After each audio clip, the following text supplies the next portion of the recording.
గతించినటువంటి దినములన్నింటిలో కూడా ప్రభు తన ఉచితమైన కృప చూపించి మనందరిని కూడా ఈ రీతిగా మళ్ళీ సజీవ లెక్కలు నిలబెట్టి ఆయన సన్నిధిలో తీసుకొచ్చినందుకు, అదేవిధంగా దేవుని వాక్యాన్ని ప్రకటించడానికి మరి మాకిచ్చినటువంటి ఈ సమయాన్ని బట్టి దేవునికి నా హృదయపూర్వక కృతజ్ఞతాస్తుతులు అర్పిస్తూ, కూడి వచ్చినటువంటి మీ అందరూ కూడా ప్రభువైన యేసుక్రీస్తు వారి శ్రేష్టమైనటువంటి నామమును బట్టి మీ అందరికీ నా శుభాలను వందనాలని తెలియజేస్తూ ఉన్నాను.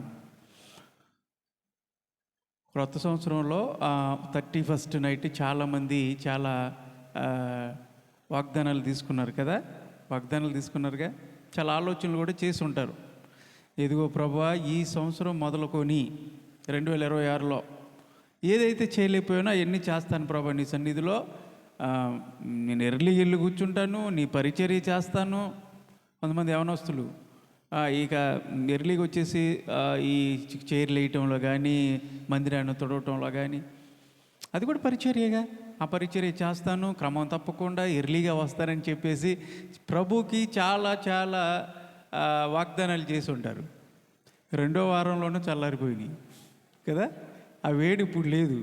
చాలామంది 11 అవుతున్నా కానీ ఎవరు రాట్లా.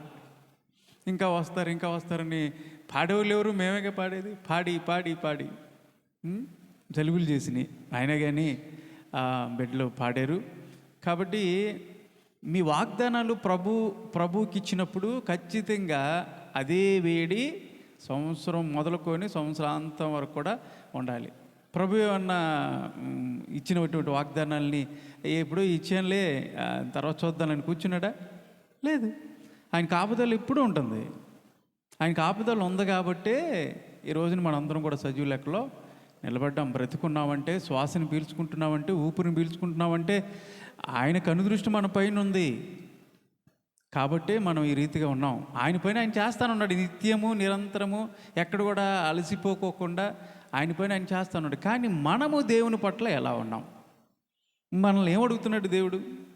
ఆయన సన్నిధికి వచ్చి ఆయన మనసారా మహిమపరచాలి మనం. అందుకని దేవుడు మనల్ని సృష్టించాడు. జాగ్రత్తగా ఆలకిద్దాం. దేవుడు వాక్యమై ఉన్నాడు. వాక్యముతోనే ప్రభు మాట్లాడాలని ఇష్టపడతాడు. ఈ ఆదివారం ఉదయకాల ఆరాధనలో దేవుడు ఏం మాట్లాడదలుచుకున్నాడో ప్రతి ఒక్కరు కూడా ప్రార్థనాపూర్వకంగా దేవుని వైపు చూసినట్లయితే దేవుడు ఖచ్చితంగా మిమ్మల్ని దర్శించడానికి, మీతో మాట్లాడటానికి. ఎప్పుడైనా సరే దేవుని మందిరంలోకి వచ్చినప్పుడు ఖాళీ చేసుకొని రావాలా మీరు ఉదయాన్ని. అంటే ఇప్పుడు ఖాళీ బింది, నిండు బిందీలు ఎలా ఉంటాయి? ఇప్పుడు నిండినటువంటి బిందీని తీసుకెళ్ళి పంపు కింద పెట్టారనుకో, నీళ్ళు లోపలికి వెళ్తాయా? వెళ్ళవు, అన్నీ బయట వచ్చేస్తాయి. ఖాళీ బింది తీసుకెళ్ళి పెడితే ఆ నీళ్ళన్నీ లోపలికి చక్కగా ఫిల్ అవుతూ ఉంటాయి. మీ మైండ్ కూడా, మీ హృదయం అంతా కూడా ఏవేవో పెట్టేసుకొని వచ్చేసారనుకో, దేవుని వాక్యం అందులోకి మేము ఇంజెక్ట్ చేస్తున్నప్పుడు వెళ్దాం, వృధా అయిపోద్ది. ఖాళీ చేసుకుని వచ్చేసారనుకో, చక్కగా దేవుడు మాట్లాడుతూ ఉంటాడు. ప్రతి ఒక్క మాట బిందు నిండుతున్నట్టుగా చక్కగా మీ హృదయాన్ని నింపుకొని తేలిక చేసుకొని మీ హృదయాన్ని శాంతి సమాధానంతో దేవుని మందిరం నుంచి చక్కగా వెళ్ళచ్చు. అటు కృప మీ అందరికీ దేవుడు అనుగ్రహించునుగాక. మత్తయి సువార్త.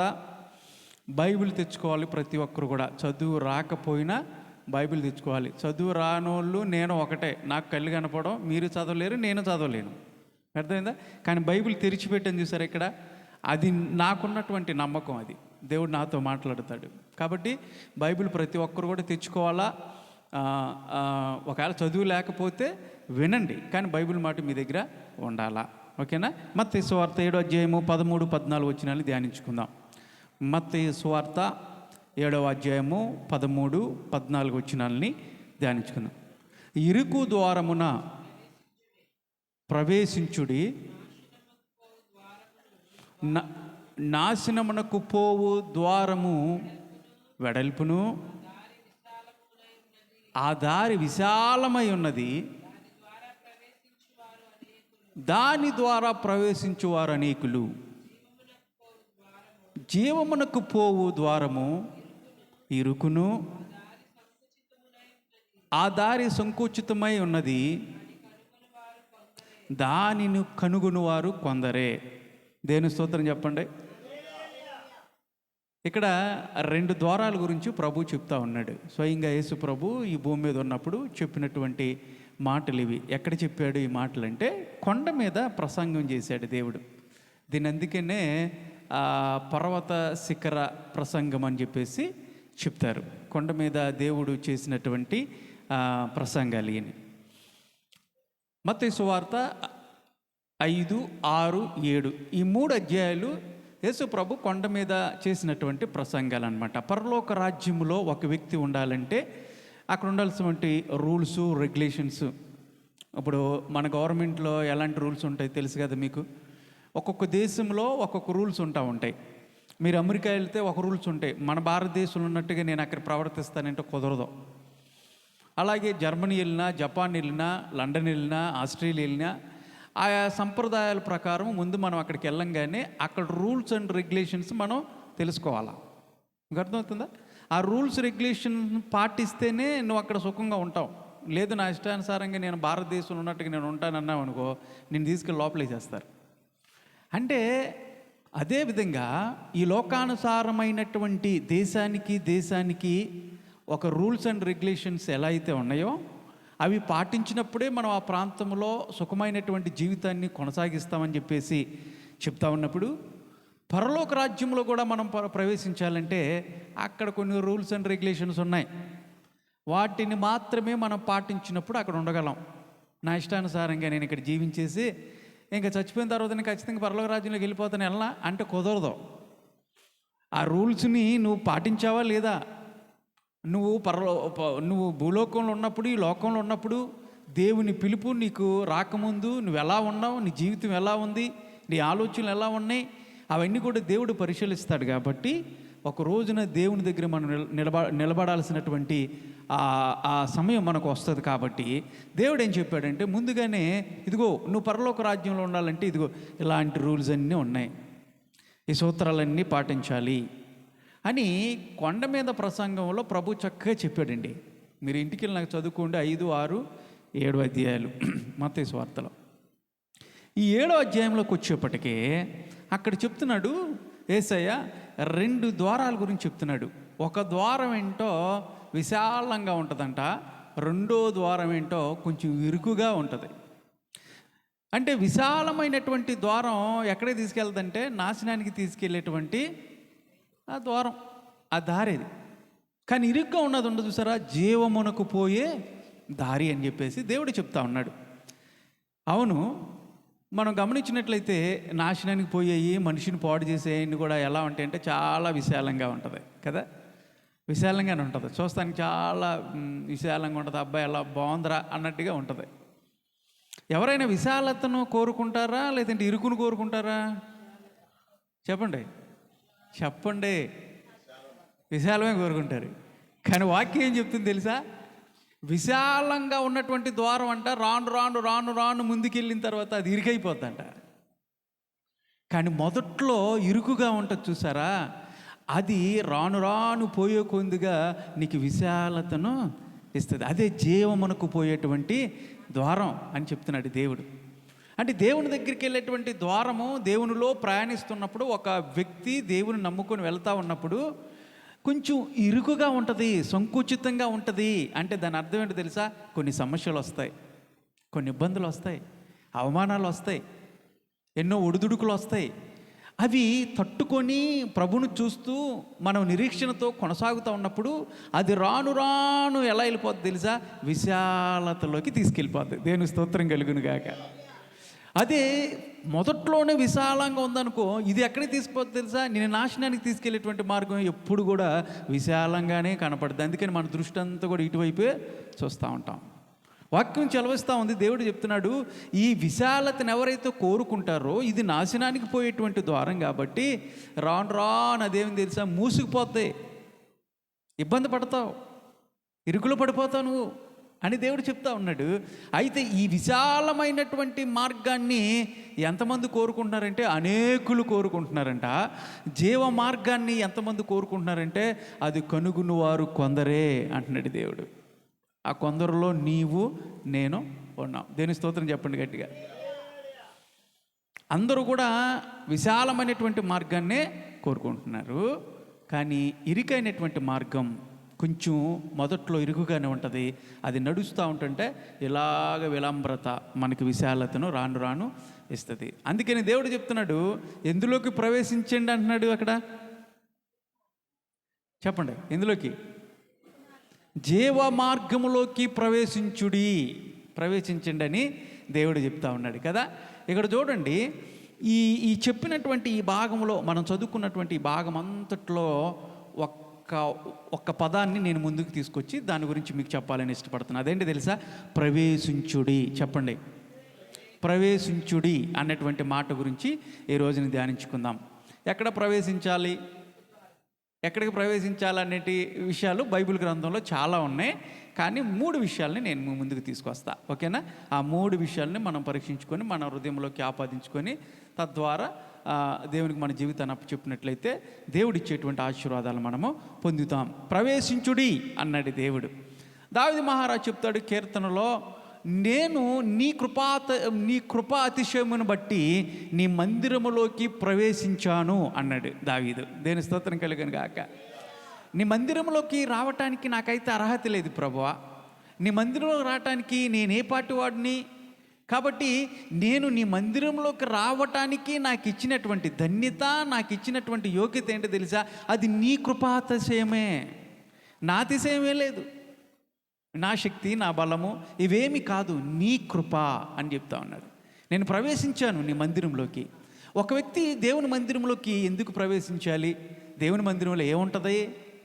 కొంతమంది చాలామంది చెప్తూ ఉంటారు, హృదయం అన్నటువంటిదే కదా దేవుని ఆలయం, ఇంట్లో కూర్చొని ఎక్కడైనా సరే ప్రార్థన చేసుకుంటే సరిపోదా? హృదయమే దేవుని ఆలయం అన్నాడు కదా, ఇంకెందుకు వెళ్ళాలి దేవుని ఆలయానికి మనం?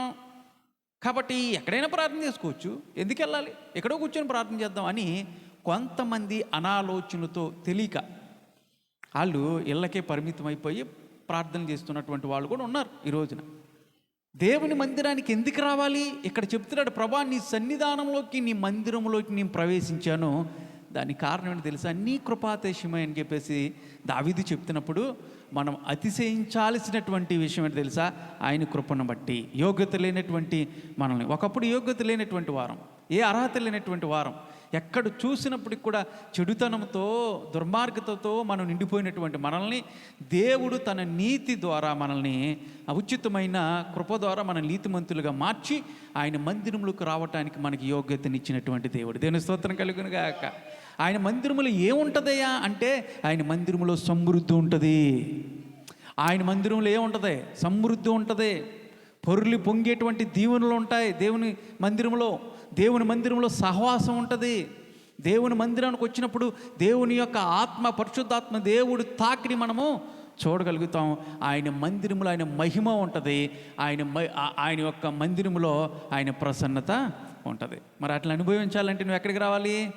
దేవుని సన్నిధానంలోకి నువ్వు రావాలి. అంతేగాని ఎక్కడైనా ఉంటాడు ఎక్కడైనా ఉంటాడు, కానీ దేవుని మందిరానికి కావాల్సినటువంటి ప్రాధాన్యత మనవాళ్ళు. కాబట్టి ఆయన మందిరంలోనికి మనకు ప్రవేశించాలి, అది దేవుడు కోరుకుంటున్నటువంటి మాట. మీరందరూ కూడా మేడగదిలోకి వెళ్ళి ఒక చోట సమకూర్చిపడి దేవుడు చెప్పినటువంటి మాటలు, సమాజ మందిరాలు పూర్వదినాల్లో యూదులు సమకూర్చడానికి వాటిని ఏర్పాటు చేసుకున్నారు. దేవుడే చెప్పాడు, మీరందరూ కూడా సహవాసంలో ఒక చోట సమకూర్చబడాలి అని దేవుడే చెప్పాడు, యేసయ్య చెప్పాడు వెళ్తా ఉన్నప్పుడు. కాబట్టి మనందరం కూడా దేవుని మందిరంలోకి ప్రవేశించినట్లుగా దేవుడు కృపను అనుగ్రహించును గాక. అయితే ఇక్కడ మనం చదువుకున్నటువంటి వాక్యంలో ప్రవేశించుడి అనే మాటని ధ్యానిస్తూ ఉన్నాం కదా. ఈ మాటను మీరు అండర్లైన్ చేసుకోండి. నా ప్రసంగం అయ్యే వరకు కూడా ఈ మాటతోనే నేను మాట్లాడతా, జాగ్రత్తగా మీరు ఆలోచించేయండి. మొట్టమొదటిగా ఆదికాండం 7వ అధ్యాయం 1వ వచనం తీయండి. ప్రవేశించుడి అన్న మాటని మనం ధ్యానించుకుంటున్నాం. ప్రభు చెప్పాడు కాబట్టి ఆ మాటలో ఒక 3 అంశాలు మీ ముందుకు తీసుకొస్తాను. ఆదికాండం 7వ అధ్యాయము 1వ వచనం, అక్కడ కొందరిని ప్రవేశించుడి అని చెప్పాడు దేవుడు. యెహోవా ఈ తరము వారిలో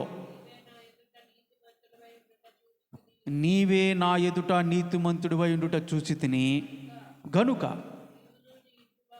నీవును నీ ఇంటివారును వాడలోకి ప్రవేశించుడి. దేవుని స్తోత్రం చెప్పండి. ప్రవేశించుడి అన్నాడు కదా, అంతే కదా, అదేగా మనం ధ్యానిస్తుంది. మొట్టమొదటిగా ఇక్కడ కొంతమందిని వాడలోకి ప్రవేశించుడి అన్నాడు దేవుడు. ఎవరిల్లు చెప్పండి, ఎవరిల్లు? నోవాహు వాళ్ళ కుటుంబస్తులు. ఎంతమంది మొత్తం? ఓడలోకి ఎంతమంది వెళ్ళారు? 8 మంది వెళ్ళారు. ఆ నోవాహు, అతని భార్య, 3 కుమారులు, 3 కోడళ్ళు, మొత్తం ఎంతమంది? 8 మంది. 8 మందిని దేవుడు ఉద్దేశించి ఆ రోజున చెప్తున్నటువంటి మాట అంటే, నోవాహు మీరందరూ కూడా ఓడలోకి ప్రవేశించుడి. కారణం ఏంటో తెలుసా? ఈ తరములో నువ్వొక్కడవే నీతిమంతుడిగా, నిందారహితుడిగా కనపడుతున్నావు కాబట్టి నీ కుటుంబం అంతా కూడా రక్షించబడటానికి వాటిలోకి ప్రవేశించమని చెప్పాడు. వాస్తవంగా జరిగినటువంటి సంఘటన ఏంటంటే ప్రియులారా, మీ అందరికీ తెలుసు, నోవాహు దినాల్లో అక్కడ ఉన్నటువంటి ప్రజలందరూ కూడా పాపంతో నిండిపోయారు. ఎక్కడ చూసినప్పటికీ పాపమే, ఎక్కడ చూసినప్పటికీ చెడుతనమే. దేవుడు అసహించుకున్నాడు. మనుషులు ఎందుకు తయారు చేశానని పశ్చాత్తాపబడినటువంటి సంఘటన ఆదికాండంలో మనం ఆరోగ్యంలో చూడొచ్చు. మనుషులు తయారు చేయబడిన తర్వాత ఆదాము దగ్గర నుంచి విస్తరింపబడటం ఆరంభించిన తర్వాత నోవాహు దగ్గరికి వచ్చేప్పటికే వాళ్ళందరూ ఏ విధంగా తెలుసా? మార్గాలు తప్పేసేసుకున్నారు. దేవుడేసినటువంటి మార్గాన్ని తప్పి తిరుగుతూ, చెడుతనంతో నిండిపోయి, ఇష్టానుసారంగా బ్రతుకుతూ, దేవుడు లేడు అన్నట్టుగా వాళ్ళు ఇష్టానుసారంగా బ్రతుకుతున్నటువంటి దినాల్లో దేవుడు వారిని చూసినప్పుడు ఇంకా వీళ్ళని ఉంచడం అనవసరం, ఇంకా అని పశ్చాత్తాపడిపోయి, ఎందుకు కలగజేశానా వీళ్ళని చెప్పేసి అంట దేవుడు పశ్చాత్తాపడిపోయి వీళ్ళకి నాశనం చేస్తానని చెప్పేసి ఒక తీర్మానం తీసుకున్నప్పుడు, ఆ దినాలలో ఆ తరములో ఒక నీతిమంతుడు కనబడ్డాడు దేవునికి. అతని పేరు నోవాహు. చెప్పండి, ఏ పేరు అది? నోవాహు. నోవాహుకు ఉన్నటువంటి కుటుంబ సభ్యులందరూ కూడా 3 కుమారులు, షేము, హాము, యాపేతు. అతని యొక్క వాళ్ళు చేసుకున్నటువంటి భార్యలు 3, మొత్తం 6. నోవాహు, అతని భార్య, మొత్తం 8 మంది. ఈ 8 మందిని దేవుడు రక్షించడానికి నోవాహుని పిలిచి, నోవాహు చెప్పాడు, నోవాహు నేను ఈ యొక్క ప్రజల మీదకి, వీళ్ళ దుస్థితి ఎలా ఉందంటే పాడైపోయారు, వీళ్ళ బ్రతుకులు పాడైపోయినాయి, వీళ్ళ జీవితాలన్నీ కూడా పాడైపోయినాయి. కాబట్టి వీళ్ళని నాశనం చేయాలనుకుంటున్నాను. విపరీతమైనటువంటి పాపం పెరిగిపోయింది కాబట్టి నీవు నా దృష్టిలో నీతిమంతుడిగా కనపడుతున్నావు కాబట్టి నిన్ను, నీ కుటుంబాన్ని మాత్రమే కాపాడుకోవటానికి ఒక ఓడను తయారు చేయి అని దేవుడు చెప్పాడు. కొలతలు చెప్పాడు దేవుడు. ఓడను తయారు చేసుకుంటానికి కొలతలు ఏం చెప్పాడు? ఎవరైనా చెప్పగలరా? నోవాహు తయారు చేసినటువంటి ఓడ కొలతలు ఎవరైనా చెప్పగలరా? 300 మూరలు పొడవు, 300 మూరలు పొడవు, 50 మూరలు వెడల్పు, 30 మూరలు ఎత్తు. ఇది కొలత. ఈ కొలతతో దేవుడు చెప్పాడు, ఒక ఓడని తయారు చేసుకో, స్థితిసారకపడినటువంటి మ్రానుతో ఆ చెక్క తీసుకొని నోవాహు నువ్వు ఓడని తయారు చేయి అని దేవుడు ఒక కొలతనిచ్చాడు. వీళ్ళు గమనించండి, ఈ రోజున కూడా చాలామంది ఓడలు తయారు చేస్తున్నటువంటి వాళ్ళు, పడవలు తయారు చేస్తున్నటువంటి వాళ్ళు ఉన్నారు కదా. పూర్వ దినాల్లో మొట్టమొదటిగా నోవాహు ఏదైతే ఓడ తయారు చేశాడో ఆ ఓడ రేషియో ఎలా ఉందో ఆ రేషియోని ఇప్పుడు కూడా వెంబడిస్తూ ఉన్నారు. ఆ దేవుడు చెప్పినటువంటి రేషియో కాకోకుండా వేరే విధంగా ఏ విధంగా తయారు చేసినా ఆ ఓడ ఖచ్చితంగా ఎక్కడ ఉంటుంది తెలుసా? నీళ్ళల్లో ఉంటుంది, మునిగిపోయి ఉంటుంది. దేవుడిచ్చినటువంటి కొలత అయితే నీళ్ళపైన తేలాడుతుంది. దేవుడు అలా కాకుండా నా ఇష్టం వచ్చినట్టుగా తయారు చేస్తా వాడనని చెప్తే అది కూడా నీళ్ళలో ఉంటుంది. ఎక్కడ తెలిసి నీళ్ళ కింద ఉంటుంది, మునిగిపోయి ఉంటుంది అది. కాబట్టి ఈ రోజున వరకు కూడా చాలామంది ఆ ఓడలు తయారు చేసిన చిన్నవే కానీ పెద్దవే కానీ ఏవి తయారు చేసినప్పటికి కూడా అవన్నీ దేవుడు అప్పుడు నోవాహు చెప్పినటువంటి రేషియో ఏదైతే ఉందో ఆ పరిమాణము చొప్పున, ఆ కొలతల చొప్పున కనుక చేస్తేనే ఆ ఓడ నీళ్ళల్లో తేలాడిద్ది. మీకు అర్థమవుతుందా? అప్పుడు ఇచ్చినటువంటి కొలత దేవుడు ఈరోజు కూడా అవే పాటిస్తూ ఉన్నారు. నోవాహు చెప్పాడు, ఓడని తయారు చేయమని చెప్పాడు. ఆ ఓడ తయారు చేస్తూ ఉన్నాడు నోవాహు. అక్కడ ఉన్నటువంటి ప్రజలందరూ కూడా నోవాహు పిచ్చి పట్టిందిరా, ఏంట్రా ఈ చేదస్తం, ఏంట్రా ఈ మూర్ఖత్వం ఏంటి, పైనుంచి అంట నీళ్లు పడతాయంట, జలప్రలయం వచ్చేస్తుందంట, మనల్ని కూడా చంపేస్తుందంట, మనందరం మునిగిపోతామంట, నాశనం వచ్చేస్తుందంట అన్నట్టుగా ఎగతాళిగా మాట్లాడారు. కారణం ఏంటో తెలిసి ప్రియులారా, అప్పుడు వరకు కూడా పైనుంచి వర్షం అనేది కింద పడలేదు. మరి పంటలు ఎలా పండినాయి పాస్టర్ గారు అంటే వాక్యం చెప్తా ఉంది, భూమిలో నుంచి ఏమొస్తుంది? తేమ వస్తుంది. భూమిలో నుంచి కింద నుంచి వస్తున్నటువంటి తేమ ఈ యొక్క భూమిని తడపటం వల్ల అప్పుడు పంటలు పండాయి. ఆ పంటలు వాళ్ళు తినేవాళ్ళు. అయితే అప్పటి వరకు ఆకాశం నుంచి వర్షాలు లేవు. నోవాహు దినాల వరకు కూడా వర్షం పడలా భూమి మీద. అంటే ఒక జరగనటువంటి సంఘటనను నోవాహు చెప్పటం వల్ల అక్కడ ప్రజలందరూ కూడా నోవాహు వెర్రి పెట్టింది అనుకున్నారు. వెర్రివాడైపోయాడు, మూర్ఖుడైపోయాడు, ఏంద్రా ఇది అన్నట్టుగా నోవాహును ఒక చులకనైనటువంటి భావనతో పట్టించుకోకుండా వాళ్ళందరూ కూడా చూస్తున్నారు. అవును కదా, ఒక జరిగినటువంటి సంఘటన, ఇది జరగదు అన్నటువంటి సంఘటన జరిగిద్దంటే మనం కూడా ఏమంటాం, ఏం మాట్లాడుతున్నారు అన్నట్టుగా లెక్కలేనితనంగా ఉంటాం కదా. నోవాహు దినంలో కూడా నోవాహును ఆ విధంగానే లెక్కెట్టేశారు. ఆయన వెనకని చేయలే. నోవాహు వాడని తయారు చేయడం ప్రారంభించాడు. వాడంతా కూడా తయారైపోయింది.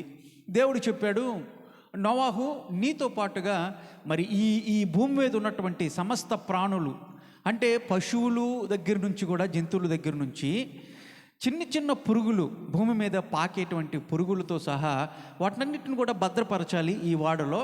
కాబట్టి ముందే చెప్పాడు, దానికి కావాల్సినటువంటి కూడా సమకూర్చమని దేవుడు చెప్పి ఆ నోవాహుకు చెప్పాడు. అవన్నీ కూడా మరి ఎక్కడ తీసుకొస్తాడు నోవాహు? ఒక్కొక్క దాన్ని తీసుకెళ్ళి ఎత్తుక్కొని వచ్చి ఆ వాడలోకి ఆయన తీసుకెళ్ళగలడా? తీసుకెళ్ళాడు. దేవుడు అన్నాడు, నేను నడిపిస్తా, వాటినన్నింటిని కూడా నేను నడిపిస్తాను, అవన్నీ వాడలో వస్తాయి. నువ్వు చేయాల్సింది ఏంటి తెలుసా? నీకు కావలసినటువంటి ఆహారంతో పాటు వాటికి కావలసినటువంటి సమస్త ప్రాణులకి కావలసినటువంటి ఆహారాన్ని కూడా సమకూర్చమన్నాడు. అది ఈజీయా కష్టమా? కష్టమే, చాలా కష్టం కదా. ఒక నలుగురు వ్యక్తులు మనకి చుట్టాలు ఒక నలుగురు వ్యక్తులు వచ్చారనుకో, ఒక రోజైతే పెడతాం, 2 రోజులు పెడతాం, 3వ రోజు నుండి ఎలా చూస్తాం కదా. భారమే ఎవరికైనా. ఒక 10 మంది ఉండాలంటే, ఒక 10 మంది ఒక వారం రోజులు ఉండాలనుకున్నారనుకో, అప్పుడు ఎట్లా ఉంటుంది? ఇంకా కష్టం అయిపోద్ది. అవును కదా. ఇక్కడైతే మరి నోవాహు దేవుడు చెప్పాడు, ప్రాణులన్నిటికి కూడా కావలసినటువంటి ఆహారాన్ని సమకూర్చు నోవాహు అంటే చాలా కష్టమైనటువంటి పని, చాలా కష్టమైనది.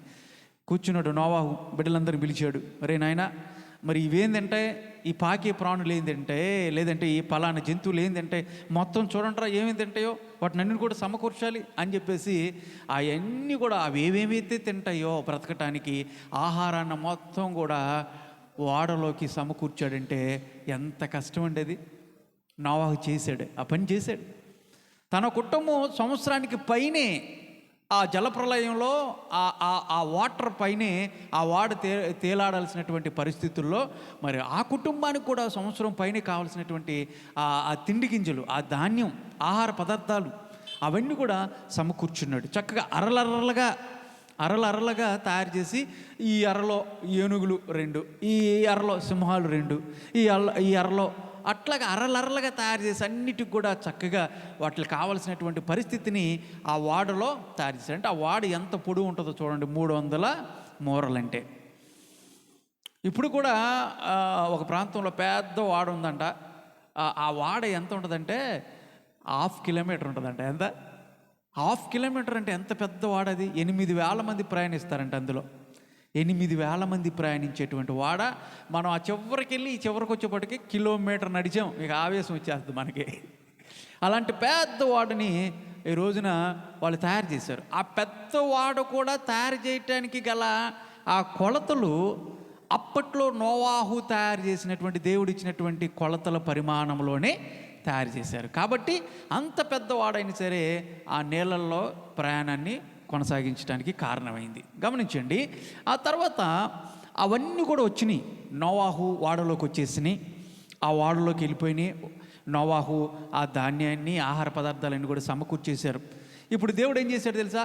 నోవాహు, ఈ పదండి మీరు లోపలికి వెళ్ళిపోయింది అన్నారు. లోపలికి వెళ్ళిపోయిన తర్వాత కుటుంబ సభ్యులందరూ కూడా దేవుడు ఆ ద్వారాన్ని ఏం చేశాడు? మూసేశాడు. లోపల ఉన్నారు వీళ్ళందరూ కూడా. బయట ఉన్నటువంటి వాళ్ళందరూ కూడా హేళన చేస్తున్నారు, నవ్వుతున్నారు. ఓడలో కూర్చున్నాడు ఏంట్రా అన్నట్టు చూస్తూ ఉన్నాడు. నోవలోకి ప్రవేశించిన తర్వాత జలప్రలయం వస్తుంది అని చెప్పినటువంటి దేవుడు జలప్రలయం రాట్లా. 1 రోజు అయిపోయింది, 2వ రోజు అయిపోయింది, 3వ రోజు అయిపోయింది, 4వ రోజు అయిపోయింది. నోవాహులో ఉన్నటువంటి ఆలోచన ఏంటి తెలుసా? బహుశా అనుకుని ఉంటాడేమి, ప్రభువా వాటర్ వస్తుందన్నావు, జలప్రలయం వస్తుందన్నావు, పైనుంచి నాశనం జరుగుతుందన్నావు, ఒక దుర్ఘటన రాబోతుందని చెప్పేసి అన్నావు, వాడని తయారు చేయమన్నావు, అన్నీ సమకూర్చాను, మరి ఏ ప్రభువా వాళ్ళందరూ హేళన చేస్తున్నారు, ఒకవేళ నవ్వులు పాలు అవుతానేమో నేను, ఒకవేళ ఇది జరిగిద్దా అన్నట్టుగా నోవాహు మదిలో కూడా బహుశా వచ్చి ఉండొచ్చేమో, అలాంటి ఆలోచనలు వచ్చి ఉండొచ్చేమో. కానీ గమనించండి, వాడలోకి ప్రవేశించిన తర్వాత నీళ్ళు ఎప్పుడు వచ్చినాయి తెలుసా? ఎన్నో రోజున వచ్చినాయి?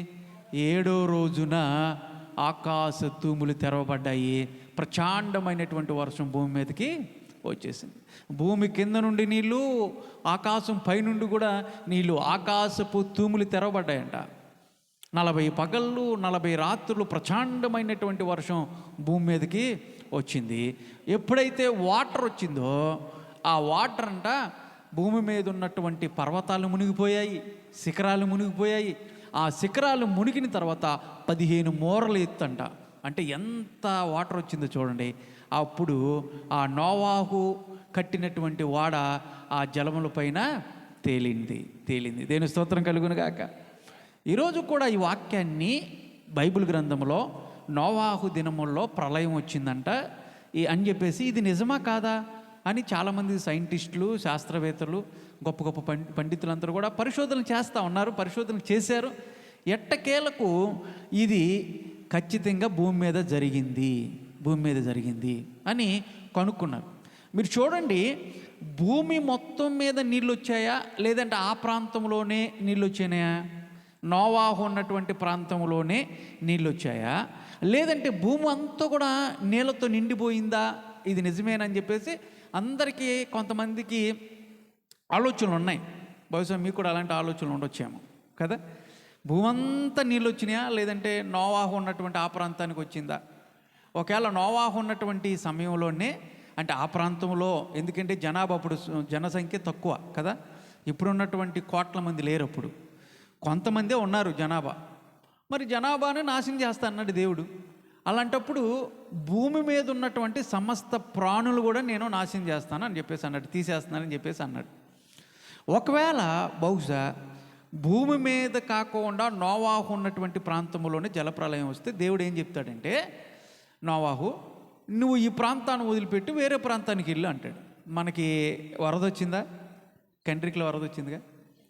కండ్రికి దాటితే, ఆ బ్రిడ్జి దాటితే, సింగనగర్ బ్రిడ్జి దాటితే వరద ఉందా? నీళ్ళు. ఒకవేళ ప్రభుత్వం వారు చెప్పారనుకో, అమ్మ కండ్రికలో వరద వస్తుంది కాబట్టి మీరు ఈ ప్రాంతాన్ని వదిలిపెట్టేసి వేరే ప్రాంతానికి వెళ్ళండి, పక్కన ఉన్నటువంటి ప్రాంతానికి వెళ్ళండి. ఎందుకంటే ఆ ప్రాంతంలో నీళ్ళు రావు, అక్కడ ఏమీ వరద రావట్లేదు, అక్కడంతా సురక్షితంగా ఉండొచ్చు కాబట్టి వేరే ప్రాంతానికి వెళ్ళమంటారు.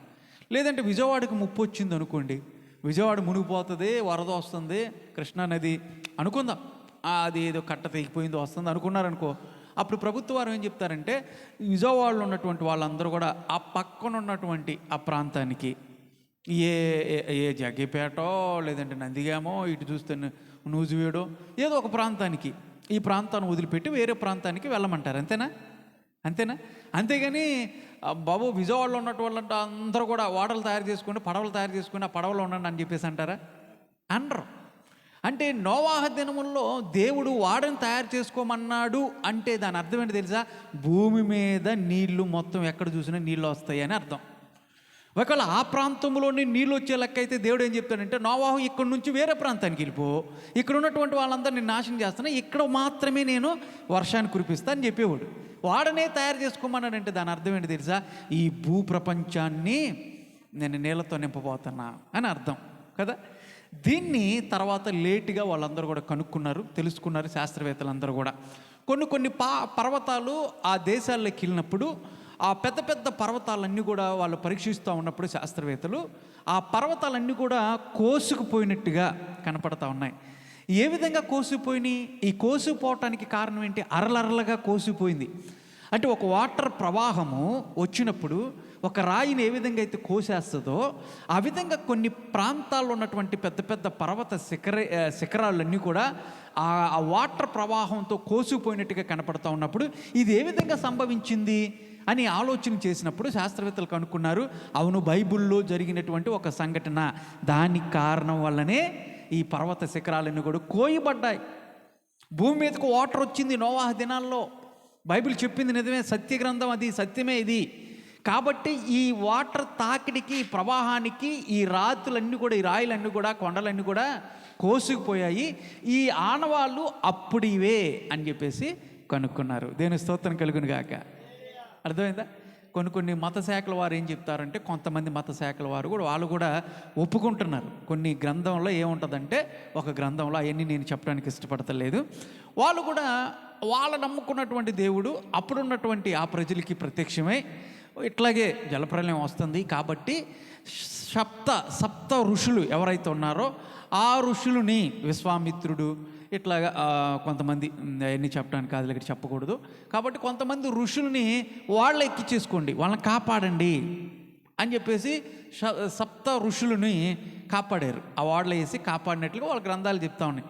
తర్వాత నీళ్ళన్నీ అయిపోయిన తర్వాత సప్త ఋషుల్ని అందులో నుండి తీసుకొచ్చినట్లుగా. అదే నిజమైతే వాళ్ళందరూ ఎవరో? ఋషులంటే ఎవరో? ఋషులంటే మగవాళ్ళ ఆడవాళ్ళ? అందరూ మగవాళ్ళే. సప్త ఋషులు మగవాళ్ళు. మళ్ళీ భూమి మీద మనుషులు పుట్టారంటే ఏ విధంగా పుట్టారు? అందరూ నాశనం అయిపోయినప్పుడు, జలప్రలయం వచ్చి నాశనం అయిపోయినప్పుడు వాళ్ళ గ్రంథాల్లో రాసుకున్నప్పుడు ఋషుల మాటకే సప్త ఋషులు వాళ్ళ వరకే జీవించినప్పుడు, బ్రతికినప్పుడు మళ్ళీ ఈ భూమి మీద నరులు ఏ విధంగా వచ్చారు? ఒక మగవాడు ఇంకో మగవాడిని, అంటే పురుషుల వల్ల సంతానోత్పత్తి జరగదుగా, అది అసాధ్యం కదా, అది జరిగేది కాదు కదా. మరి ఎలా పుట్టుకొచ్చారు? ఇది ప్రశ్న కదా, ప్రశ్న. కాబట్టి చాలామంది తర్వాత తిరిగి లేదు నోవాహు దినాల్లో వాళ్ళ కుమారులు కోడళ్ళు ఉన్నారు కాబట్టి నోవాహు వాడలో నుంచి మళ్ళీ బయటకు వచ్చిన తర్వాత 8 మంది ద్వారా దేవుడు మళ్ళీ సంతానోత్పత్తి ఈ భూమి మీద జరిగాడు, ఇది వాస్తవం అని చెప్పేసి చాలామంది సత్యాన్ని గ్రహించారు. దేవుని స్తోత్రం కలుగును గాక.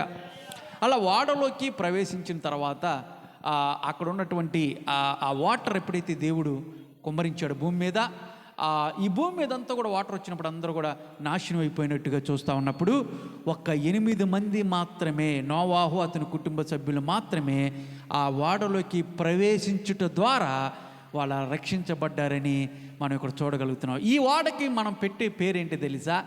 దేవుని యొక్క ప్రణాళికలో ఉన్న రక్షణ వాడ. దేవుని స్తోత్రం కలుగును గాక. ఏం వాడిది? రక్షణ వాడ. ఎవరైతే ఆ వాడలోకి ప్రవేశించారో వాళ్ళు మాత్రమే ఆ రోజున బ్రతికినట్లుగా మనం చూస్తూ ఉన్నాం. చాలామంది వాడ తలుపు బిగించిన తర్వాత చాలామంది వచ్చి ఉంటారు. నోవాహు ఏదో అన్నాంలయ్యా, ఆ వాడ తలుపుతి మునిగిపోతున్నాం, చచ్చిపోతున్నాం, మేము కూడా లోపలికి వస్తాం అని చెప్పేసి అని ఉండొచ్చేమో. కానీ నోవాహు కాదు కదా తలిపేసింది, ఎవరో? దేవుడే తలిపేసాడు. ఇక తీయటానికి ఎవరు సాధ్యం లేదు, సాధ్యపడటానికి లేదు. దేవుడు తలిపేసినాక తీయటానికి ఎవరికైనా సాధ్యపడిద్దా? లేదు. ఒకవేళ అంటే మనం కొంచెం నోవాహు జాలిగా వెళ్ళాడు అనుకో, ఆ చుట్టుపక్కల నీకు తెలిసినటువంటి వాళ్ళు వచ్చి, నోవాహు నేను నీ ఫ్రెండ్ అయ్యా, నీ పక్కనే కదా నేను ఉండదు, కొంచెం తలిపితేయా నేను కూడా వస్తానంటే నోవాహు తీసే అవకాశం ఉంది. అతని కుమారులు కూడా, డాడీ మా మిత్రులు మా స్నేహితులు మరి వాళ్ళందరూ వచ్చి డోరు కొడుతున్నారు, పలాని పేరేం చెప్తున్నారు, మా స్నేహితులు తీడాడి అంటే తీసే అవకాశం ఉంటుందేమో. అందుకని దేవుడు ఏం చేశాడు తెలుసా? మీరు లోపలికి వెళ్ళాలంటే నేను తలిపేస్తానని చెప్పేసి వాళ్ళు లోపలికి వెళ్ళినాక తలిపేసరికి తీయటానికి అవకాశం లేదు. దేవుడు అన్నట్టుగానే చూడండి, గమనించండి ప్రియులారా, ఇక్కడ మనం తెలుసుకోవాల్సినటువంటి సత్యం ఏంటి తెలుసా? రక్షణ అనేటువంటి వాడ తలుపులు తెరిచినప్పుడే ప్రతి ఒక్కరు కూడా లోపలికి వెళ్ళటానికి అవకాశం ఉంది. రక్షణ అనేటువంటి ద్వారం తెరిచినప్పుడే ప్రతి ఒక్కరు కూడా ఆ వాడలోకి వెళ్ళాలి. ఒకరోజు వస్తుంది ఆ ద్వారము మూయబడుద్ది, తర్వాత నువ్వు వెళ్ళాలన్నా వెళ్ళలేవు. నువ్వు ఎంత ప్రయత్నించినా, ఎంత ప్రయాసపడినా, ఎంత బాధపడినా కానీ ఆ తలుపు మరలా తీయటానికి అవకాశం ఉండదు. ఈ రోజున ప్రభువు చెప్తా ఉన్నాడు, ఈ రోజున యేసు ప్రభు ఈ లోకానికి వచ్చి రక్షణ అన్నటువంటి సాధనాన్ని మనకిచ్చి వెళ్ళాడు. రక్షించబడటానికి మనం చేయాల్సిన దాన ధర్మాలు, పుణ్యకారణాలు ఇవన్నీ కాదు నిన్ను రక్షించేది. యేసయ్య కార్చినటువంటి రక్తం ధారల వల్ల ఒక వ్యక్తి విశ్వాసం ఉంచటం వల్ల రక్షించబడతానని వాక్యం చెప్తా ఉన్నప్పుడు ఆ రక్షణనివ్వటానికి యేసు ప్రభు లోకానికి వచ్చాడు. ఒక అవతారం. ఈ రోజున చాలామంది అవతారం అని పిలుస్తారు తెలుసా? అవతారాలు అంటారు. ఏమంటారు? అవతారం ఏంటంటే దుష్ట శిక్షణ, శిష్ట రక్షణ. అంటే ఒక దుర్మార్గుడు పుట్టినప్పుడు వాడిని చంపడానికి ఆయా సందర్భాల్లో, ఆయా కాలాల్లో భగవంతుడు అవతారం ఎత్తి అతను చంపేసి మళ్ళీ వెళ్ళిపోతాడు. మళ్ళీ ఎవరో దుర్మార్గుడు పుట్టుకొస్తాడు, దుర్మార్గుడు పుట్టుకొచ్చినాక మరలా వస్తాడు, మరలా అతను చంపేసి ఇది జరుగుతూ ఉంటుంది. కాబట్టి దుష్ట సంభవమే యుగే ఇది ఎప్పుడు జరుగుతూ ఉంటుందని చెప్పేసి పూర్వీకులు చెప్పినటువంటి మాట. అయితే యేసు ప్రభు లోకానికి ఎందుకు వచ్చాడు తెలుసా? దుష్టును కూడా కాపాడటానికి లోకానికి వచ్చాడు. దేవుని స్తోత్రం కలుగును గాక. దుష్టును కూడా ప్రేమించి ఆ దుర్మార్గతను, ఆ దుష్టత్వాన్ని, ఆ చెడుతనాన్ని కనుక మనం తీసివేయగలిగితే ఇంక భూమి మీద దుష్టుడు ఎందుకు పుడతాడు? అవునా కదా? దుర్మార్గతను, మనలో ఉన్నటువంటి దుష్టత్వాన్ని తీసివేయగలిగితే ఇంక మనం మంచి వాళ్ళుగా మారిపోయినప్పుడు ఇంకా దుర్మార్గుడు ఎక్కడ పుట్టుకొస్తాడు? పుట్టుకురాడు. కాబట్టి మనుషులో ఉన్నటువంటి దుర్మార్గతను తీసివేయటానికి యేసు ప్రభు ఈ లోకానికి అవతరించాడు. ఆ అవతారం ఒకటే అవతారం. దేవుని స్తోత్రం కలుగును గాక. మరలా పుట్టే అవతారం కాదు యేసయ్య. ఒకేసారి పుట్టాడు, ఒకే అవతారాన్ని ఎత్తాడు. ఆయన వచ్చి రక్షణ అనేటువంటి ప్రణాళికను ఆయన సిద్ధపరిచి మనందరి కోసం మార్గాల్ని తెరిచి, పరలోక రాజ్యంలోకి ప్రవేశించడానికి మార్గాల్ని తెరిచి ఆయన నిత్యత్వంలోకి వెళ్ళిపోయాడు. మరలా యేసు ప్రభు మన కొరకు రానే ఉన్నాడు. ఈసారి ఎందుకు రాబోతున్నాడు? మొదటగా ఎందుకు వచ్చాడు యేసు ప్రభు? ఎందుకు అవతరించాడు? ఎందుకు మానవుడిగా పుట్టాడు? అవతారం ఎందుకు ఎత్తాడు అంటే, అవతారాన్ని ప్రపంచంలో ఉన్నటువంటి మానవాళ్ళందరిని కూడా రక్షించడానికి యేసు ప్రభు పుడితే, అవతరిస్తే, రెండోసారి యేసు ప్రభు మళ్ళా పుట్టడో, ఎలా అయితే పరలోక రాజ్యంలో ఉంటాడో, ఏ మహిమ శరీరాన్ని అయితే ఆయన దాల్చి ఉంటాడో అదే మహిమతో ఎలా అయితే ఉంటాడో అదే విధంగా యేసు ప్రభు ఉన్న పలన ఆ విధంగా మరలా ఈ లోకానికి రాబోతా ఉన్నాడు. దేవుని స్తోత్రం కలుగును గాక. ఈసారి వచ్చేది ఎందుకో తెలుసా? ఆయన రక్షణని, ఆయన ఈ లోకానికి వచ్చి ఆయన ఒక త్యాగాన్ని, బలిగా ఆయన ప్రాణాన్ని పెట్టి వెళ్ళిపోయినప్పుడు ఆ రక్షణను ఎవరైతే పొందారో, ఆ రక్షణను ఎవరైతే స్వీకరించారో వారిని మాత్రమే తీసుకెళ్తానికి ఆయన రాబోతా ఉన్నాడు. రక్షింపబడినటువంటి వారిని తీసుకెళ్తాడు. రక్షించబడినటువంటి వారిని ఒక ఉగ్రత రాబోతోంది. ఆ ఉగ్రతలో వాళ్ళందరూ కూడా పాలు పొందుకుంటూ ఉంటారు.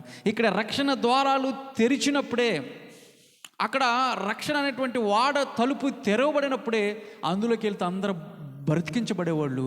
ఒక నోవాహు కుటుంబం వెళ్తాం వల్ల వారు మాత్రమే రక్షించబడ్డారు. కానీ ఇప్పుడు యేసు ప్రభువులోకి మనము, ఇక్కడ రక్షణ ద్వారాలు ఇప్పటికీ తెరిచబడి ఉన్నాయి. ఆయన కృప ద్వారా, ఆయన కృప అనేటువంటి రక్షణ ద్వారాలు తెరవబడి ఉన్నప్పుడు ఇంకా అశ్రద్ధ చేస్తున్నావా?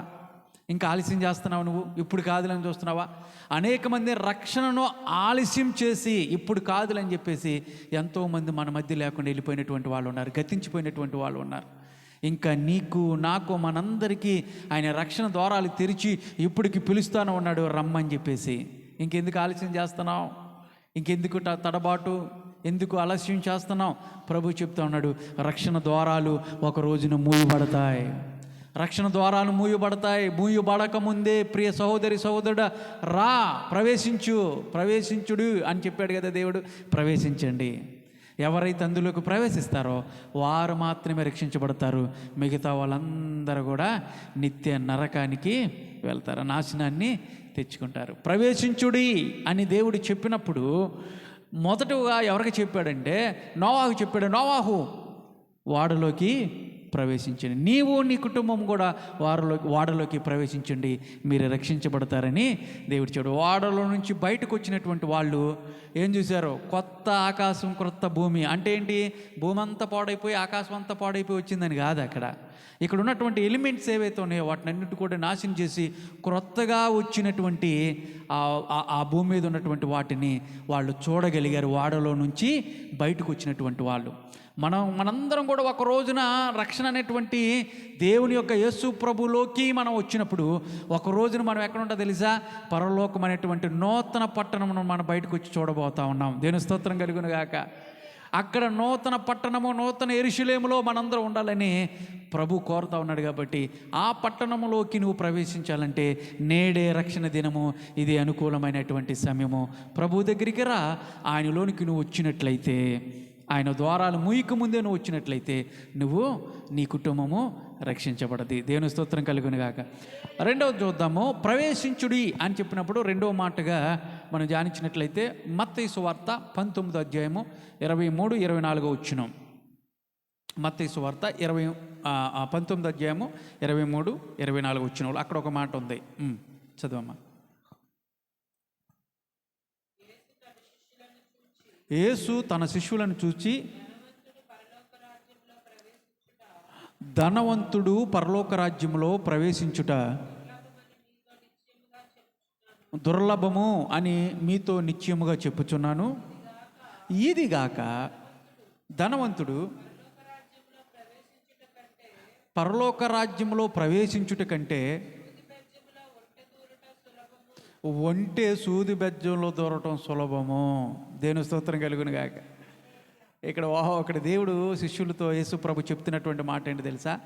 ఇక్కడ ప్రవేశించుట గురించి మాట్లాడుతున్నాం కదా. ధనవంతుల గురించి యేసయ్య చెప్తున్నటువంటి మాట ఏంటంటే, ధనవంతులు పరలోక రాజ్యంలో ప్రవేశించుట దుర్లభము అన్నాడు. అంటే ఒక విధంగా చెప్పాలంటే ధనవంతులు పరలోక రాజ్యంలోకి వెళ్తారా పాస్టర్ గారు అంటే వెళ్ళరు అని చెప్పేసి అంటున్నాడు దేవుడు. మరి ధనవంతులందరూ ఎలాగా? మరి ధనవంతుల పరిస్థితి ఏంటి? క్రైస్తువులు ధనవంతులుగా ఉండకూడదా? క్రైస్తువులు ఆస్తుపాస్తులు సమకూర్చకూడదా? వాళ్ళకి ధనం అక్కర్లేదా? అంటే కావాలి, ధనాన్ని సమకూర్చుకోవాలి. ధనం ఉండాలి, కష్టపడండి, సమకూర్చుకోండి, మీ కష్టార్జితాన్ని నేను దీవిస్తాను, ఆశీర్వదిస్తానని దేవుడే చెప్తున్నాడు కదా. మరి ధనవంతులు మరి పరలోక రాజ్యంలోకి వెళ్ళటం దుర్లభం అని చెప్తున్నాడు కదా. అంటే ఇక్కడ గమనించండి, పరలోక రాజ్యంలో ధనవంతుడు ప్రవేశించడం దుర్లభము అన్నాడు, కానీ అసాధ్యం అని చెప్పేసి యేసయ్య చెప్పాడా? చెప్పలా. దుర్లభము అన్నాడు అంతే. అంటే సాధ్యం ఉంది. అంటే ధనవంతుడు ఎందుకు ప్రవేశించుడు అని యేసయ్య అక్కడ ఎందుకు ఈ మెసేజ్ని ఎందుకు చెప్పాలనుకున్నాడంటే, ధనము మనిషిని ఎక్కడ తీసుకెళ్ళిపోద్ది అంటే నాశనానికి తీసుకెళ్ళిపోద్ది. ధనము ఒక వ్యక్తి కనుపొరలను ఏం చేసిద్దంట? మూసేస్తుంది. ధనం ఎక్కువైపోయింది అనుకోండి, ఆలోచనలు ఏమైపోతాయి? మారిపోతాయి. తెలిసిన వాళ్ళనే తెలియనట్టుగా వెళ్ళిపోతూ ఉంటారు కదా. తెలుసు, అప్పటి వరకు తెలిసిన వాళ్ళే, కానీ తెలియనట్టు వెళ్ళిపోతూ ఉంటారు. వాళ్ళని చూస్తారు, చూడనట్టుగా వెళ్ళిపోతారు, పట్టించుకున్నట్టుగా వెళ్ళిపోతూ ఉంటారు. కారణం ఏంటంటే వాళ్ళకున్నటువంటి ఆ చులకన భావం. ఎప్పుడైతే మనిషిలో ధనం వస్తుందో ఎదుటి వ్యక్తిని చులకనగా చూస్తూ ఉంటారు, చాలా హీనంగా చూస్తూ ఉంటారు, అసహించుకుంటూ ఉంటారు. మరి ఒకప్పుడు చేతులు చాపినటువంటి వాళ్ళే వీళ్ళు. ఒకప్పుడు మనం అదే పరిస్థితుల్లో ఉండి వచ్చాం కదా. ప్రభువా, దీనులు అయ్యా, పేదవారం అయ్యా, ఏమీ లేదయ్యా, తింటాం కూడా తినలేదయ్యా, మమ్మల్ని ఆశీర్వదించయ్యా, మమ్మల్ని దీవించయ్యా, మాకు కొంచెం ధనాన్ని సమకూర్చు ప్రభువా అని దేవుని సన్నిధిలో ప్రార్థన చేసినప్పుడు, దేవుడు దీవించి ఆశీర్వదించి గొప్ప చేసినప్పుడు, ఆ తీరా ధనం వచ్చిన తర్వాత వీళ్ళు ఏం చేస్తున్నారు తెలుసా? ఆ మొదటి పరిస్థితిని మరిచిపోయి ఇతరులను కూడా ఏం చేస్తున్నారు? హీనంగా చూడటం ప్రారంభిస్తూ ఉంటారు. కొంతమంది, చాలామందిని మనం పరీక్షించినప్పుడు వాళ్ళ ఆలోచనలన్నీ కూడా మీరు తక్కువ వాళ్ళు, మేము ఎక్కువ, ఒకప్పుడు అక్కడ నుండి వచ్చిన వాళ్ళే, కానీ దాన్ని పట్టించుకోరు. ఇక చులకనగా చూస్తూ ఉంటారు. మన బంధువుల్లోనే అవ్వచ్చు, మన స్నేహితులు అవ్వచ్చు, మన పరిసర ప్రాంతంలో, మన ప్రాంతంలో ఉన్నటువంటి వాళ్ళే. కొంచెం ధనం ఉంటే చాలు ఇంక ఎగిరెగిరి పడుతూ ఉంటాం, దేన్ని లక్ష్య పెట్టాం. అవునా కదా? ఎవరిని పట్టించుకోం. ఇంకా బంధాలు ఉండవు, బంధుత్వాలు ఉండవు, ఎవరిని పడితే తనని అసహించుకుంటూ ఉంటాం. అందుకని ధనము మన చూపుని ఏం చేస్తుంది అంటే మూసేస్తుంది, మన నేత్రాలను మూసేస్తుంది, గర్వాన్ని తీసుకొస్తుంది, అహంభావాన్ని తీసుకొస్తుంది, అవివేకాన్ని తీసుకొచ్చేస్తూ ఉంటుంది. ఇష్టానుసారంగా ప్రవర్తించడం నేర్చేసుకుంటూ ఉంటారు. ధనం దానికి, గర్వానికి మూలం అని వాక్యం సెలవిస్తూ ఉంది. దానివలన ఆ విధంగా ఉన్నప్పుడు నువ్వు పరలోక రాజ్యంలో ప్రవేశిస్తావా? ప్రవేశించలేవు. బైబిల్లో ఒక వ్యక్తి ఉన్నాడు. అతను ఏం చేశాడంటే, పంట వేసాడు, బాగా పండింది. అతను ఊహకు మించినటువంటి పంట 100 రెట్లుగా బాగా పండిపోయిందంట.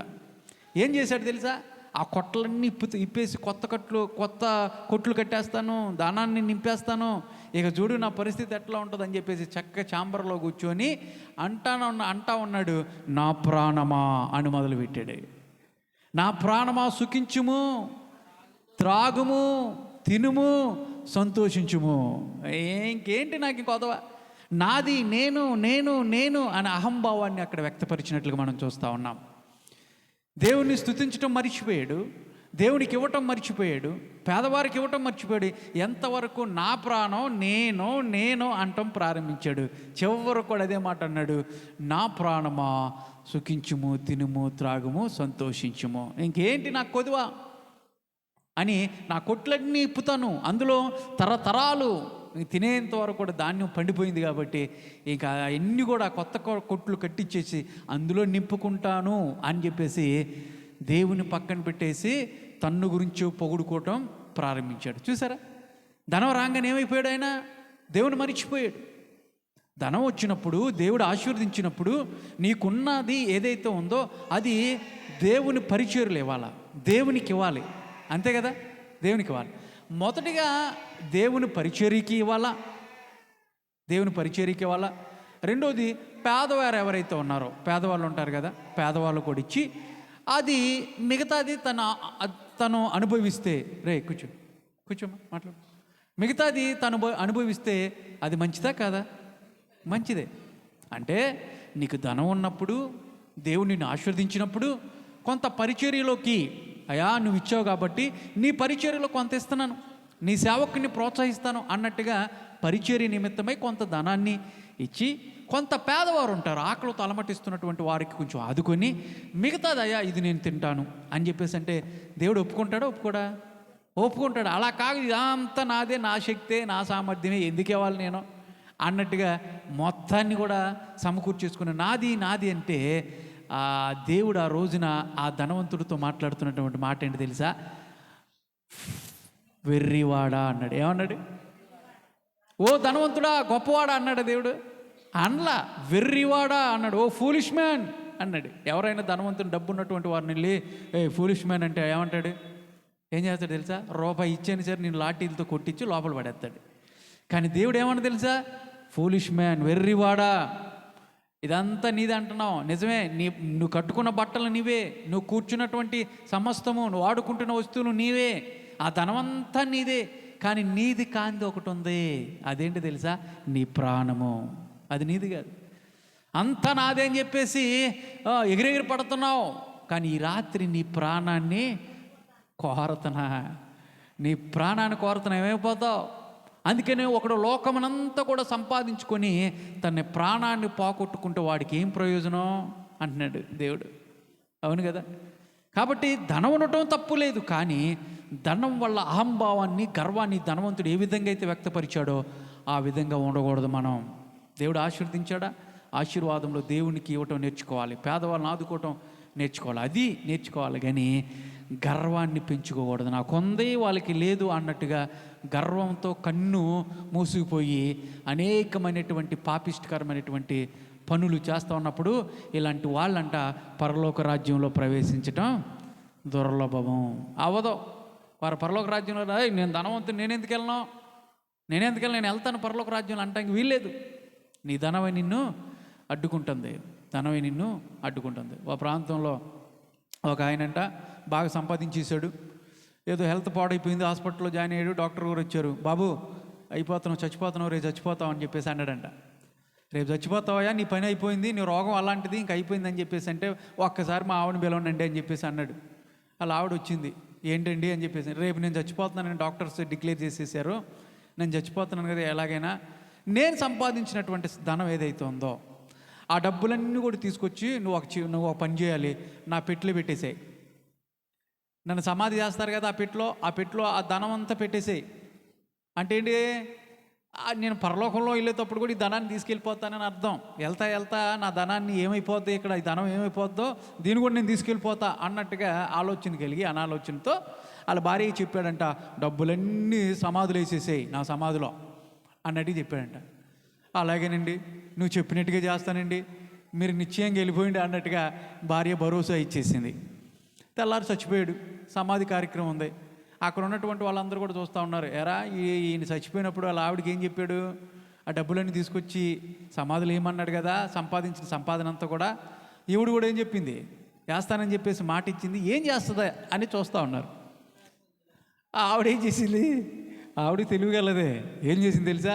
మిమ్మల్ని కూడా నేను నిరుత్సాహపరచనయ్యా అన్నట్టుగా, నా భర్తకి నేను ఏదైతే చెప్పానో అది ఖచ్చితంగా చేస్తానో, ఎవరిని కూడా నిరాశ చెందేలా చేయనని చెప్పేసి మా భర్తకి 20,000 కోట్ల రూపాయలు ఉన్నాయి, ఆ 20,000 కోట్ల రూపాయలు ఇదిగో చెక్కు మీద రాసేసాను, ఈ సమాధులు వేస్తున్నానని చెప్పేసి అందంట. అర్థమైందా? 20,000 కోట్ల రూపాయలు మా భర్త గారు సంపాదించారు, ఆ డబ్బులన్నీ కూడా ఈ చెక్కు మీద రాస్తున్నాను, తీసుకెళ్ళమని చెప్పేసి సమాధులు వేస్తే ఆ చెక్కు చెల్లుబాటు అవుతుందా? అయితే పని అవుతుందా?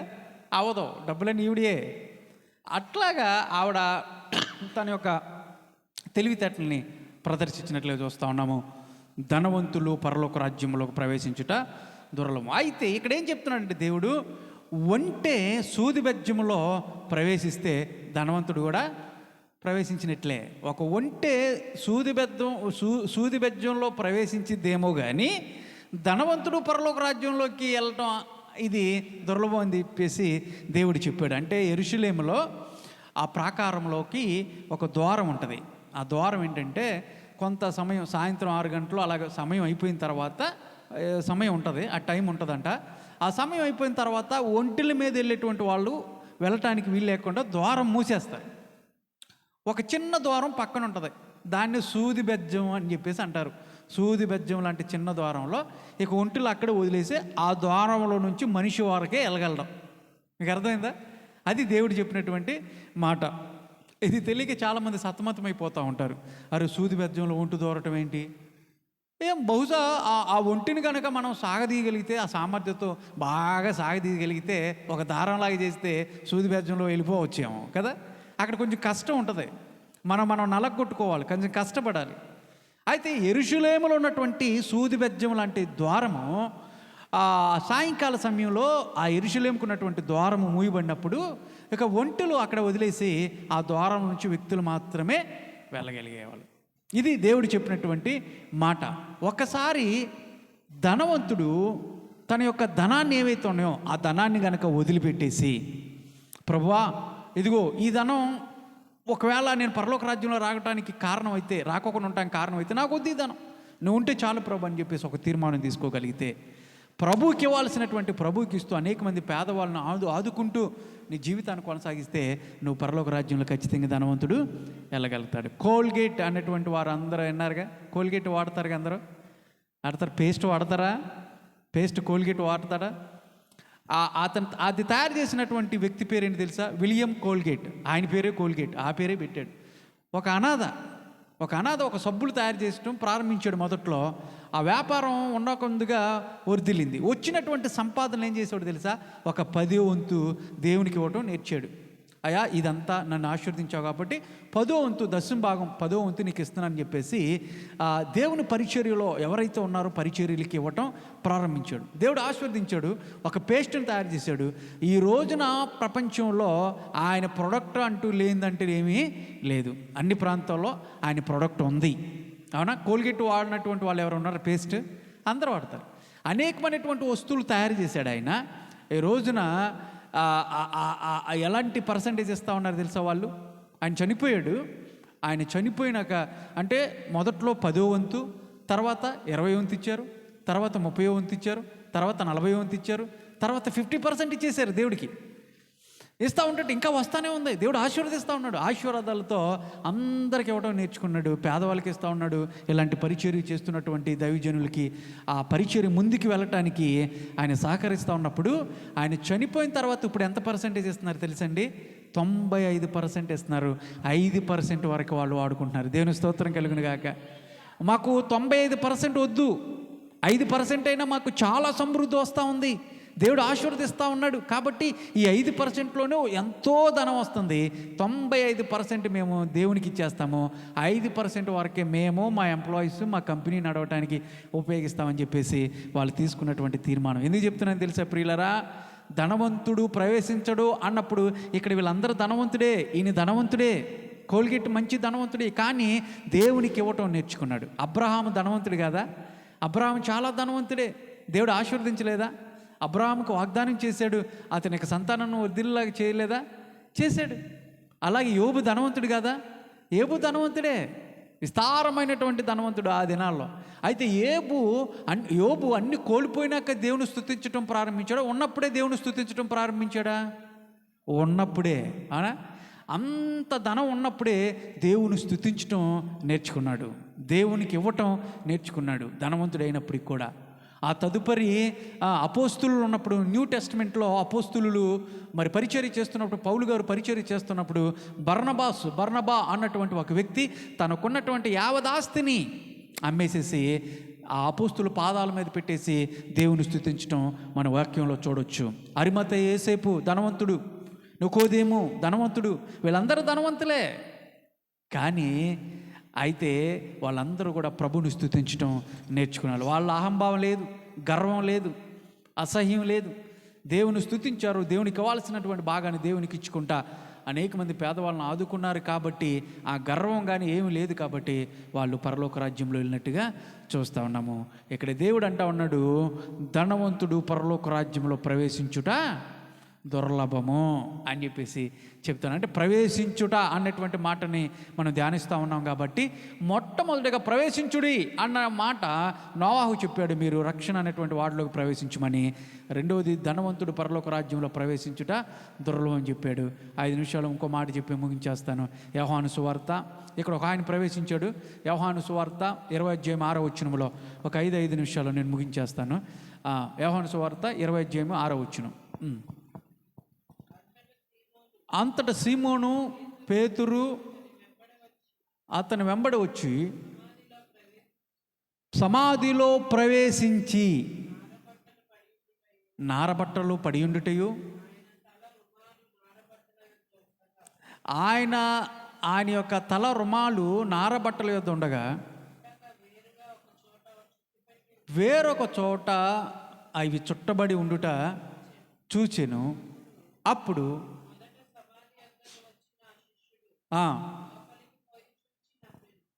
ఆ మొదట వచ్చినటువంటి శిష్యులు లోపలికి ఎక్కడికి వెళ్ళారంట?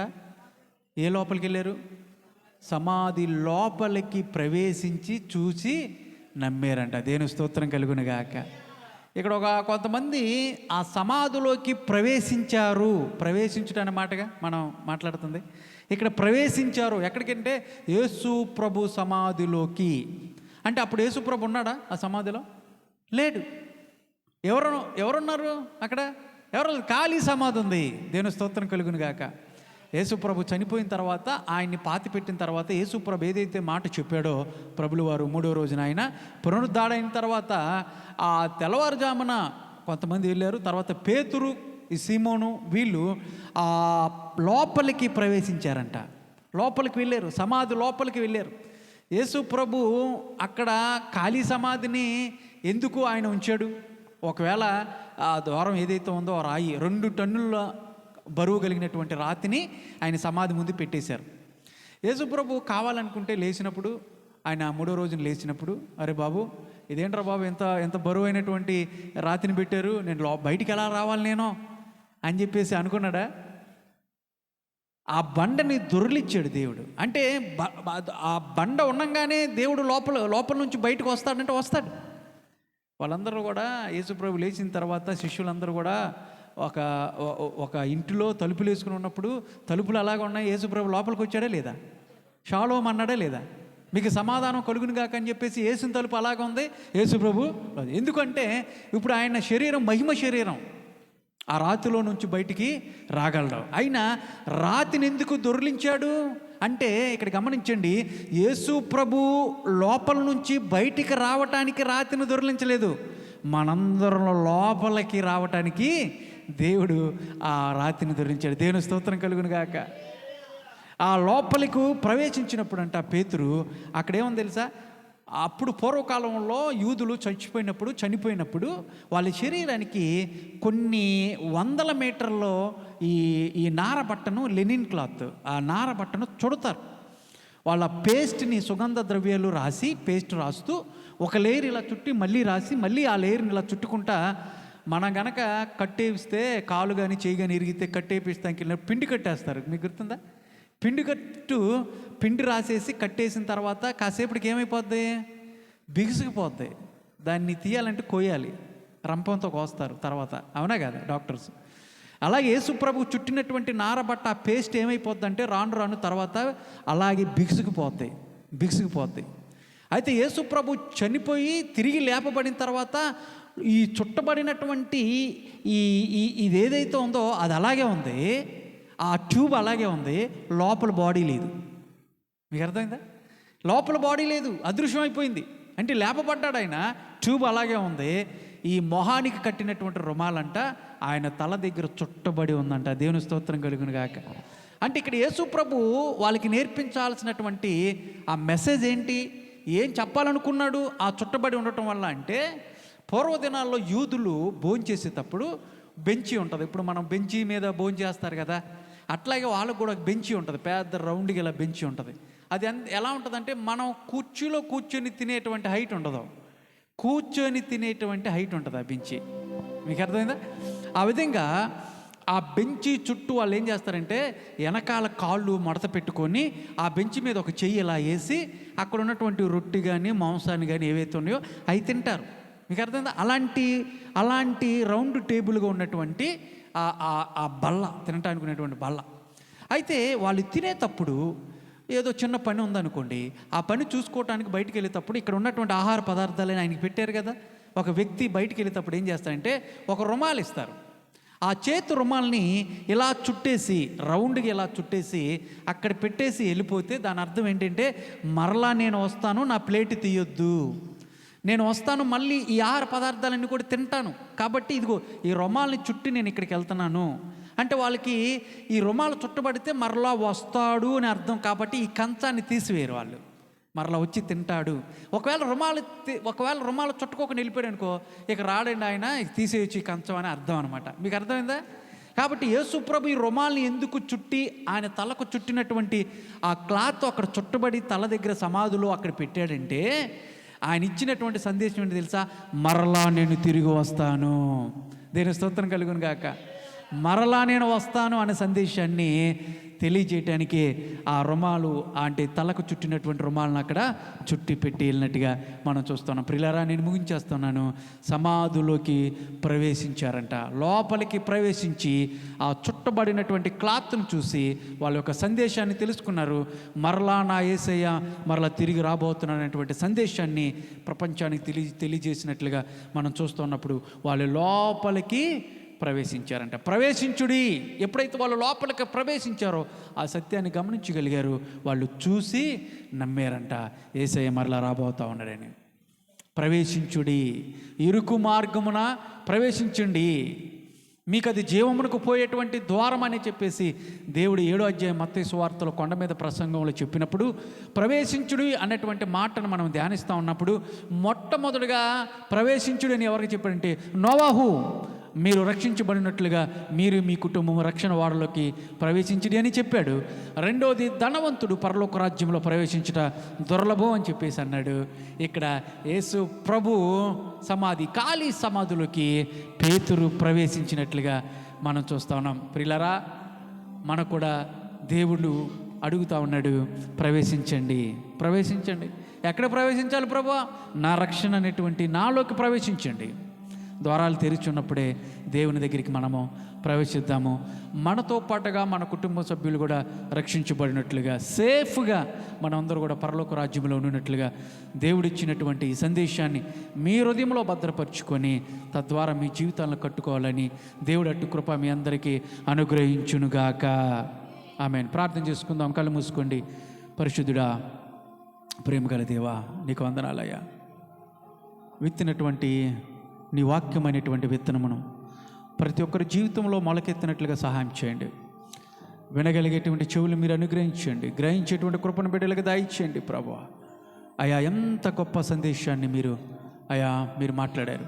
అవును తండ్రి, ఇదిగోనా ఆ రోజున ప్రభు తండ్రి వస్తున్నటువంటి ఉగ్రతను తప్పించబడటానికి నోవాహు మాత్రమే నీతిమంతుడిగా కనపడ్డాడు. కాబట్టి నోవాహు చెప్పారు, మీరు ప్రవేశించండి వాడలోకి. ఈ రోజున కూడా ప్రభా, ఈ కృపాకాలంలో ప్రభా నీ రక్షణ ద్వారాలు తెరచిబడే ఉన్నాయి. ఎవరైతే అంగీకరించి నీ యందు విశ్వాసం ఉంచి నమ్మిక ఉంచి అందులోకి ప్రవేశిస్తారో అయా, వారు రక్షించబడతారు. కారణం ఏంటంటే, ఒక దుర్ఘటన రాబోతూ ఉంది, ఒక ఉగ్రత రాబోతూ ఉంది. నోవాహు దినములో జరిగినటువంటి ఆ దుర్ఘటనే, ఆ అపాయకరమైనటువంటి పరిస్థితి ప్రభా మరలా రాబోతూ ఉంది. ఆ దుర్ఘటన నుంచి రక్షించబడాలంటే, ఆ భయంకరమైనటువంటి ఉపత్తు నుంచి రక్షించబడాలంటే ప్రతి ఒక్కరు ప్రభ నీ దగ్గరికి రావాలని ప్రభ 2 చేతులు చాపి ఈ రోజు వరకు కూడా మీరు ఆహ్వానిస్తూ ఉన్నారు. నాన్న, బిడ్డలు అంగీకరించి నీ దగ్గరికి రావడానికి సహాయం చేయండి. ప్రతి ఆత్మ రక్షించబడటానికి కృప చూపించమని, అయా కుడి వచ్చినటువంటి ప్రతి ఒక్కరిని కూడా దీవించి ఆశీర్వదించమని ప్రార్థిస్తున్నాను తండ్రి. వారికి కావాల్సినటువంటి బలాన్ని, శక్తిని, ఆరోగ్యాన్ని, ఆయుష్ని దయచేయమని, చిన్న బిడ్డలు, పెద్దలు, వృద్ధులు ప్రతి ఒక్కరిని చేతులకు అప్పచెప్తున్నాను ప్రభా. వారి ద్వారా నీ నామానికి మహిమ తెచ్చే బిడ్డలుగా ఉండేలాగిన, ఏ పాపము, ఏ చెడుతనము, ఏ దుర్మార్గత, ఏ దుష్టత్వం బిడ్డలు అంటించుకోకుండా యేసు నామంలో ప్రతి ఒక్క పాపంను యేసు రక్తంతో కడిగి పవిత్రపరిచి నీ రాజ్యానికి వారసులుగా, నీ బిడ్డలుగా ప్రతి ఒక్కరిని తీర్చిదిద్దమని, ఈ ప్రాంతాన్ని దీవించి ఆశీర్వదించమని యేసు నామంలో అడిగి వేడుకుంటున్నాను తండ్రి. ఆమేన్, ఆమేన్.